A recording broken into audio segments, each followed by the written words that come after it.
Hi, I'm Naisha McCauley, and you're watching AccessTV.org. Hello, my name is Evelyn Richardson, and you have just tuned into AccessTV.org, watching For the Greater Good. Today, my special guest is Ebony Murphy, and she is running for Lieutenant Governor. She's running as a part of the Education and Democracy Party, and we're going to find out some more details about their campaign. So, hello, Ebony. Welcome. Good morning. Good morning. So, Ebony, first I would like to just share with the viewers who Ebony Murphy is. I am a Hartford resident. I've been a Hartford homeowner since 2008. I moved to Hartford in 2004 when I graduated from UConn. My best friend from childhood and I, we got our first apartment at 250 Main, and I've been a Hartford resident ever since. So I really do live here. I live over in Asylum Hill. I've been a teacher here in Hartford. I've taught at I think 4 places now, including the community college, Watkinson School, and some other places. And I really feel like I'm immersed in this community. I love Hartford. All right. Well, we're happy to have you here. So I just want to jump right into it. Can you just tell us about your campaign? Well, I have known John Pelto, my running mate for Education and Democracy Party, for 3 or 4 years now. I've met him at various educational events. We've spoken on panels together.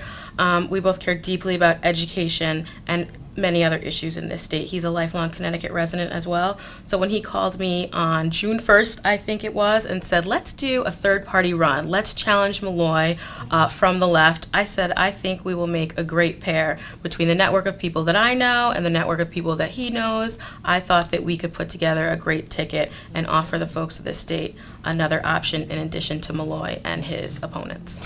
What are the things that you would differ from Malloy's campaign?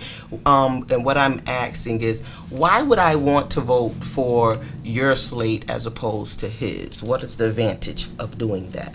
Firstly, I believe if you're a working person in Connecticut, there's no question that Governor Malloy has not kept his promise. I'm a working person in the state. I pay taxes here. And I've been appalled at some of the rhetoric he's used against teachers, some of the rhetoric he's used against working people, how he's attacked the state workers. And I just can't imagine that any person working in this state can really think that Governor Malloy has served as a Democrat supporting the people. Okay. So you shared with me, I have a question here about your political party. Right. So we know that you and Pelto are very immersed in the education piece. So how does the education correlate to the democracy for you? Because I remember recently seeing you, you spoke about the baseball field, and I remember Hartford 2000 had their list of, some of the rules, guidelines that they had for speaking, and one of them was that, you be very, I'm going to paraphrase it, be polite, no slandering or whatever. Right. And I was very intrigued because I'm kind of silly to the core. And you was like, that right there, that's not democracy, because true democracy allows you to have freedom of speech. Right. So how do you tie education and democracy? What caused you both to pick that as the political party or the name for it? Well, I'm a teacher. That's my training. And in my opinion, education, the decisions about who gets the best sorts of education in this country is the most political thing there is, right? So education is the doling out of resources in our state, in our country, in the world. And so for the people who like to say, everything should be political except education, I say education is the most political thing there is. If you're a teacher, you're working in politics because you're attempting to dole out resources in a way that ensures that every kid gets a good education. So that was a really great meeting at the library, but I just wanted to get that in there, that if you're I'm all for politeness, I'm all for a civil conversation, but I don't think that you can construct civil discussion in a democracy that way. So I just had to add that in there that day, that, we might push each other's buttons a little bit. We can be civil, but let's push the boundaries, especially in a conversation like that. Exactly. I agreed. That's why I found it very interesting. So tell us about this Pelto. Tell us some more about Pelto, because, and I smile when I say his name because I never heard of him before. I'm really new to the political scene. I'll give it maybe even just even as new as 3 years, and I started hearing his name a lot maybe about a year ago with on the education scene, and I believe it was some young lady out in Bridgeport. I can't remember her name, but I would get the emails, and she was always going in at him, always going in. So tell us about Pelto. Give me another side of Pelto aside from what I get from her clips. Well, I met him a couple of years ago. When I meet somebody new and I find them interesting, as I found him interesting at this panel, it was titled The People's Budget at Central, and I had been asked to speak, and so had he. I did my research on him, and the first thing that popped up was a New York Times profile of him from the early 90s, calling him a Democrat wonderkind. He was in his 20s when he was a state senator out of Mansfield, in the very same seat that I believe Denise Merrill, our Secretary of State, took when he left that seat. So he's been around for a long time, and he was a young upstart in the 90s. And he's been around since then, fighting outside of the legislature for the very same things that I believe in. His blog, Wait What, is an education blog, but it also focuses on other issues of justice in the state. And so there are people who agree with his blog fervently, passionately, especially teachers, a lot of teachers. And there are people who find him to be sort of a progressive annoyance. And there are people who find me to be a progressive annoyance. So I thought, this is somebody that I need to maintain contact with. And we've done so. And like I said, we've spoken on panels before. I've written for his blog. He was one of the first people when I told about my professional experiences working in the Hartford schools who said, you need to write about that. And I wasn't ready yet, and he kept at it, and other people told me to write about it. And so his blog was one of the first places I went when I wanted to write about that experience. Okay. And since you bring that up, I'll touch on it because I remember was Regina Roundtree shared one of your experiences with Capital Prep. I do have a kid that goes there, and recently I got blasted by a couple of them because I complained about them giving some sales to a uniform company out of the state. So they like me very much. They say your son goes here, but you bash us sometime. But anyway, so with that being said, I remember the one of the articles, and my stance was I would have jacked them up right from the beginning. I mean, but that's me, But then I know that there's situations where some people don't feel that's the direct approach. How did that feel to you? Because I probably would have been in jail. Yeah, well, I'm a professional. Yeah, me teachers too. are professionals. So in your place of work, knocked him out. Well, I do have a black belt, but I don't bring that into the classroom. When someone treats you in a way professionally that is unacceptable, that crosses your personal boundaries, that is hurtful in a way that goes beyond professional feedback, then you need to stand up for yourself. That's right. How I was taught from my parents. I feel like almost everything in my education and my work history prepared me to deal with that. He treated me poorly, and he treated other people poorly, and I believe that if you're running a school, you don't treat the people who are doing the educating of the students poorly, whether or not you agree with them, whether or not you want them working in your school, whether or not, he hired me, he should have treated me better. And so that was that experience, and other people, since I spoke out about my experiences there and at that school and how it's run, other people have, even people who still have children in school. So I'm glad that people feel like, there are forums where if any school, if that's Hartford High, if that's Capital Prep, if that's Watkinson where I used to teach, if that's the community college where I also taught, you speak up. And I got a lot of great support after that. That's good. So aside of maybe his aggressive demeanor, do you feel as though that the academic side is still valuable? It's just maybe some social skill building that might be needed there? Yes. I did feel the school was lacking in resources compared to other schools that I've seen.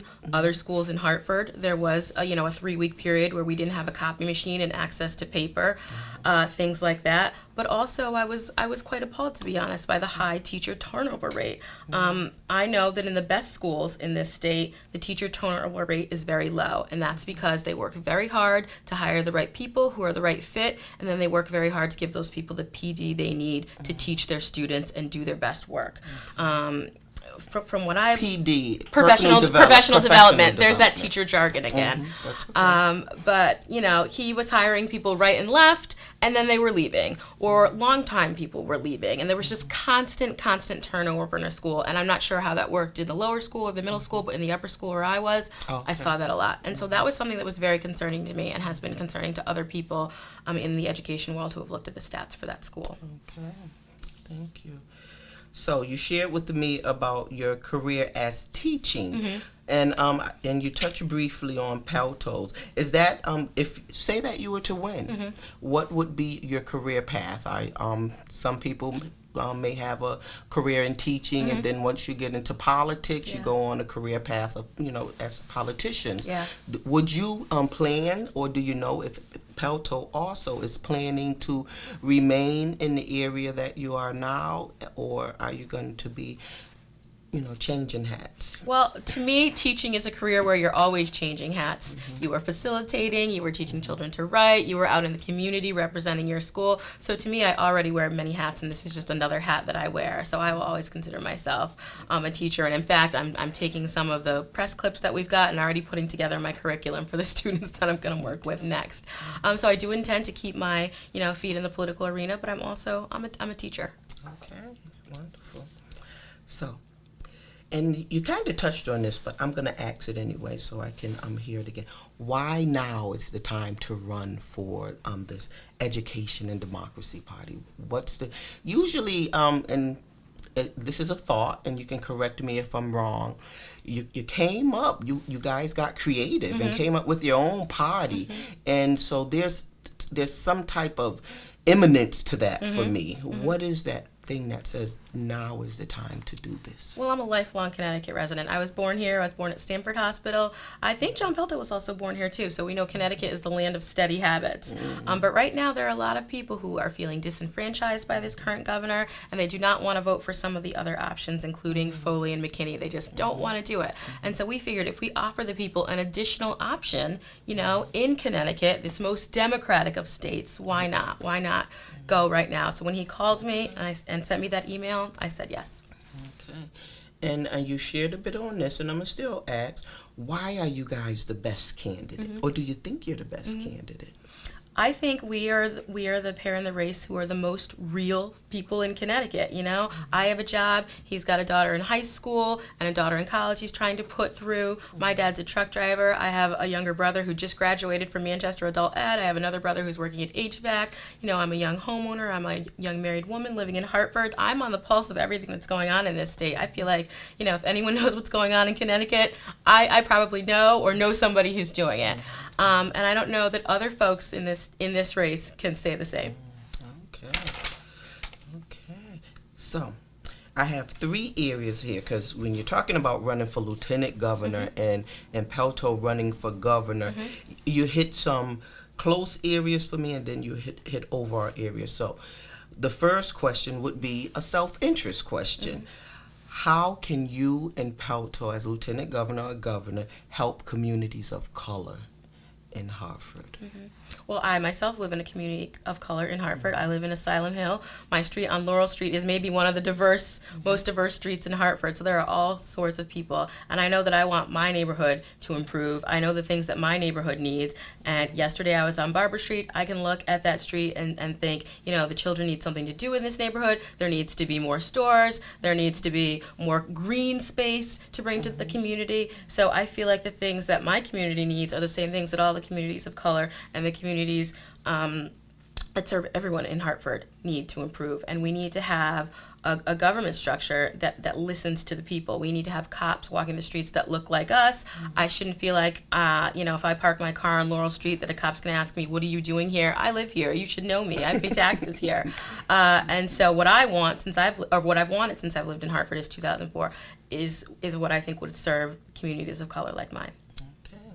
So then the same question, but the city of Hartford, how are you both the best for the city of Hartford and then for the state? Because now you're talking about, everybody that you are going to represent the whole state of Connecticut. And how do you speak to a state? Yeah. Well, Connecticut is a state that represents a lot of different people, and I feel like I've gotten the great chance to live and attend school in a lot of different areas of the state. So I grew up in Stamford, that's Fairfield County. I attended school in Greenwich, which was a very affluent area. So I've mixed with a lot of different folks, and I have since I was a small girl.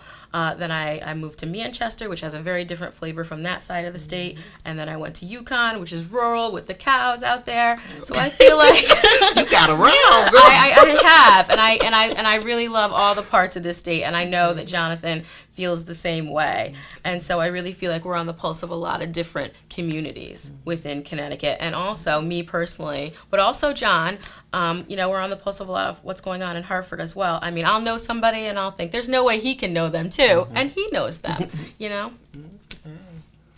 So what would you say is it, you touched on Malloy's campaign and some of the things that you've seen that just wasn't working well, and my question here is, what isn't working presently that you and Pelto plan to address if you were to take office?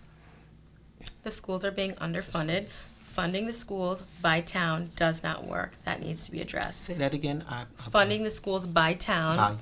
It doesn't work. There's no way that a town like Hartford can compete with a town like Greenwich. So we need to come up with a fairer and more equitable distribution of school resources. I think that's most important, and everything flows from there.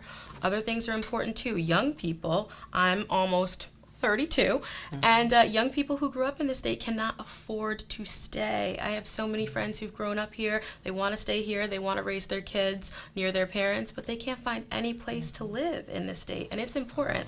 And these are, friends of mine that went to HVAC school or went to UConn, people with good jobs. So I don't know how folks who are really struggling are making it in this state. That's very important. Economics, good jobs that help support families, very important. Thank you.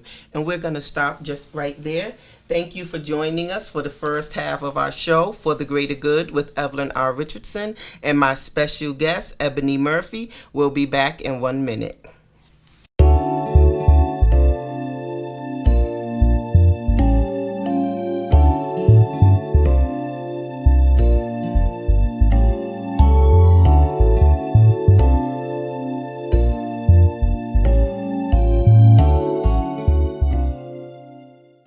At Hartford Public Schools, we care about one thing above all, the future of our kids. That's why we're dedicated to providing all students with the knowledge and skills needed in the new global culture. Hartford Public Schools is thriving.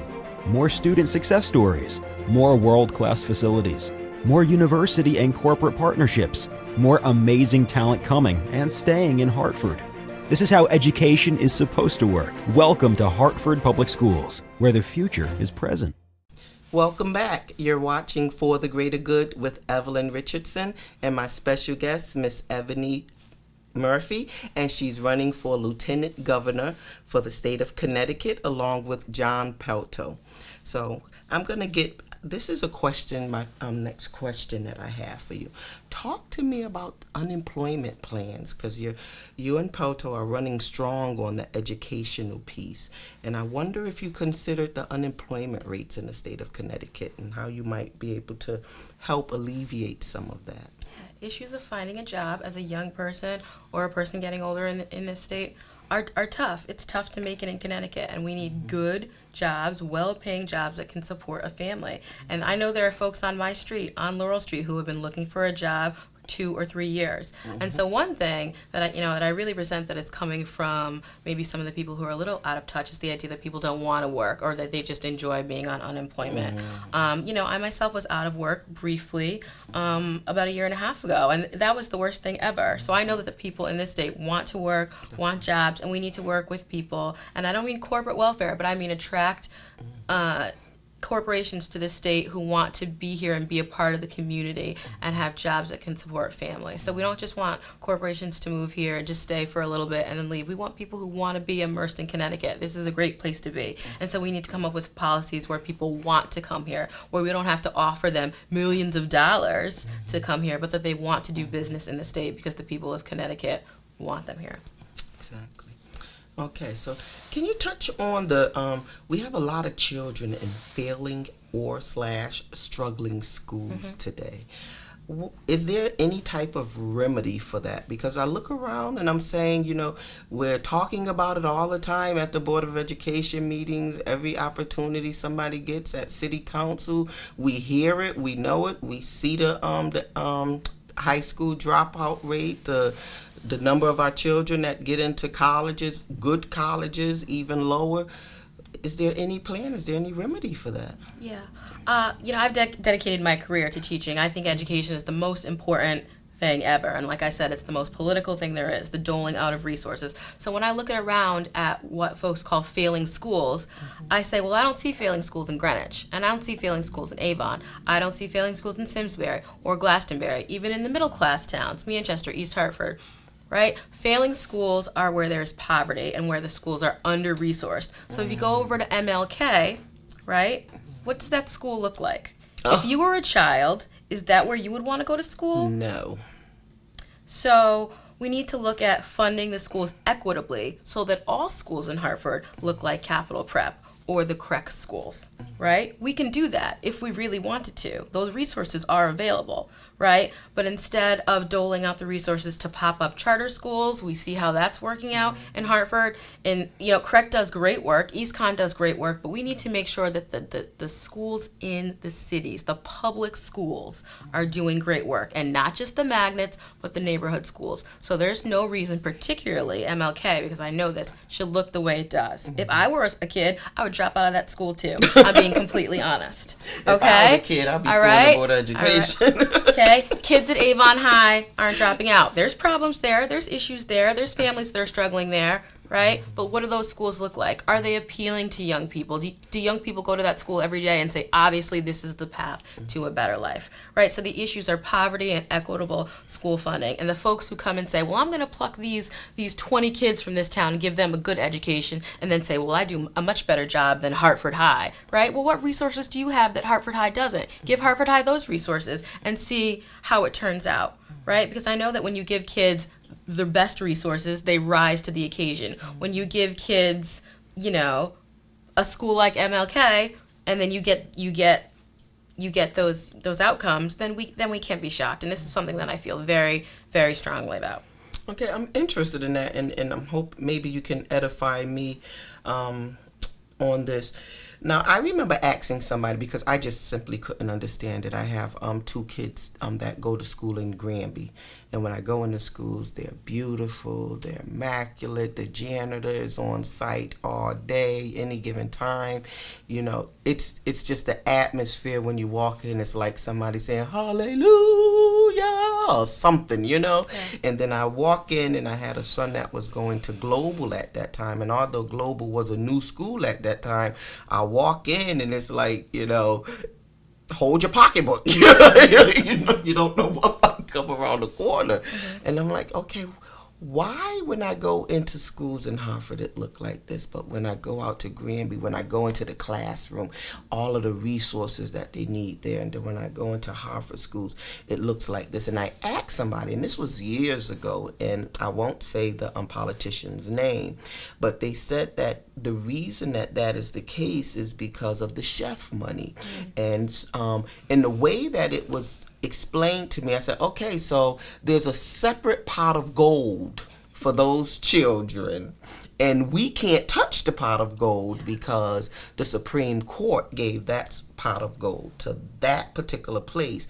But I'm listening to you now, and you're saying equitable distribution of resources. How can that be if there's a separate pot of gold? Yeah, education should not be a pot of gold, right? A lot of people saw that documentary Waiting for Superman, and they saw that little girl just hoping she would get into that school, just hoping, your kid will get into Capital Prep, just hoping your kid will be able to go to private school, right? But there should be good quality neighborhood schools, and if we funded all schools equally, and if we really started from the point of view that all kids deserve what those kids in Granby have, right? We could do that. Connecticut is a wealthy state. People say Connecticut is broke. There are tremendous resources, right? It's all about how we choose to distribute them. So You were talking about walking into your kid's school in Granby. Those schools have full-time librarians. They have full-time nurses. They have literacy specialists. Yes. They have somebody to come in, and if your kid has, they can't write, they have writing tutors, right? All the resources you need for kids to do well are there, right? And that's something that I haven't seen in a lot of the Hartford schools. I agree with right? you. Right? And unfortunately, though, when the kids in our community, whether they're kids of color, whether they're white kids, when they screw up, there's endless money for that. Mm-hmm. There's endless money to lock them up. Millions all of a sudden, right? How much money are we spending to lock up this one girl, Jane Doe? I don't know a ton about this case, but I know they're devoting thousands of dollars to this girl, and she needs it, right? But when it comes to education, we don't have any money. But when it comes to punishment for kids, endless resources. So, I want to use my words carefully about Chef because it was important. Right. It set a precedence, but the way that it has been carried out is really not in the spirit of what I think the law was initially, right? The pot of gold, I don't think... And that's my terminology, but that's how it sounded, the way it was explained. Okay, well, my son in Hartford can't get it because the pot of gold is over here, so... Right, so, Jamoki, which had... Three schools and then added Milner had their own what you call pot of gold, right? But MLK doesn't have a pot of gold, right? So there's no magic wand that's going to bring that school a full-time librarian and a full-time nurse and somebody at the front door who's being well paid with benefits to greet the parents when they come in. Okay. So, talk to me about the baseball field. I heard you briefly at the Hartford Public Library share on it. Outstanding, time that you spent sharing with the community.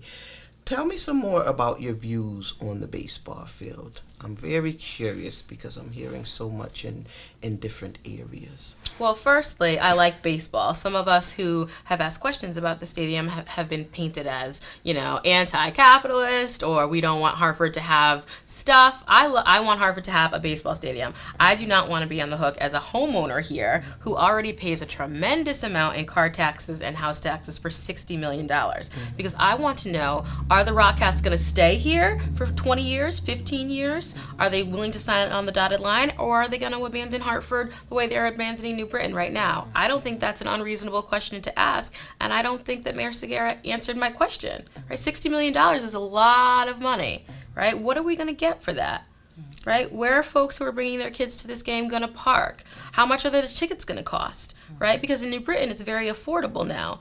I don't know how a family of four in Hartford, Manchester, East Hartford, is going to be able to afford frequent nights out at this stadium. So who is it going to serve? I just have a lot more questions. And if there are billion-dollar investors who want this to happen, well, $1 billion is a lot of money. $60 million is not really that much. Can't they do the fundraising amongst their investor friends if they really think that this is worth it? The investors need to have some skin in the game, not just the taxpayers and homeowners in Hartford. So recently, they said that they were not going to. They were going after private funding. Mm-hmm. So does that give you any? How does that fit how you feel about the project? If Mayor Segarra and Wooden and this team funds $60 million on their own 100%, I will be the first person at Hartford Rockcats with my popcorn. I know that's tax-free on you. Okay, so I have one more question of my own, and then I would like for you to take the opportunity to share what you might want to share. I am looking for a governor, lieutenant governor, state representative, city council person, senator, anybody who's going to tackle ending the war on drugs for us. And I was wondering if you and Pelto have even considered that as a part of your conversations. And since Pelto's not here to speak for himself, certainly you can't speak for him on that unless he's given you information on that. But what's your views on It's something we both feel very strongly about. 2 years ago, the Harriet Beecher Stowe Center gave their Social Justice Award to Michelle Alexander and her book, Yes. The New Jim Crow, right? So everybody I know who reads that book gets it, that the way we are punishing people for things like marijuana, we're using all of our resources on something that perhaps we can do it a better way. I know we can do it a better way. And so that's something we both feel strongly about. We've been speaking to the folks who are attempting to craft legislation in the state around that issue. We've been looking at what's gone on down in Colorado, and we're crafting our opinions on that. But clearly in Connecticut and all around the country, the way that we are punishing people who need help with drugs is wrong. Right? That's money that could be going to the schools. I don't know quite how I feel about legalization yet. It's something that I've pondered. It's something that Michelle Alexander discusses in her book. But clearly in places like Colorado, they've raised a tremendous amount of tax dollars. So perhaps that's something to look at. It's certainly on the table in her book, and it's something that I think should be in the discussion in Connecticut. We're a liberal state, we're a progressive state, and there are people in this state who are considering it. Thank you. Okay, so that's it for my questions. Share with me something you would like to share about your campaign with our viewers, and you can actually speak directly to the viewers if you like. That's great. Well, I'm very active on social media, and so I follow the things that people have said about our campaign. And one thing that was very interesting was that a local activist, I won't mention any names, but he said that I'm not as tuned into Hartford as perhaps he might think, and he called me some names that I thought were inappropriate. However, he sort of implied that I wasn't really immersed in communities of color in this state.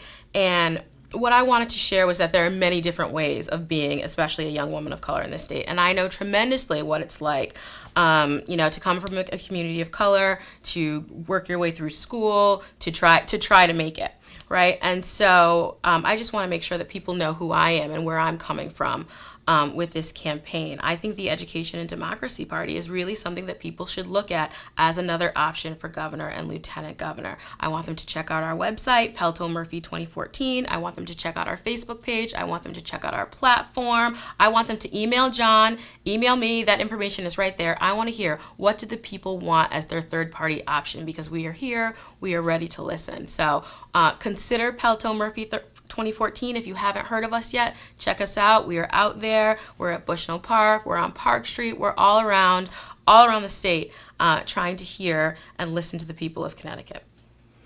Thank you, Ebony. Thank you for coming on the show. And as you all know, Evelyn Richardson stands for transparency. I believe that everybody has a voice, and I don't quiet anybody's voice. It's your choice. Thank you for joining us on For the Greater Good with Evelyn Richardson. Have a blessed day.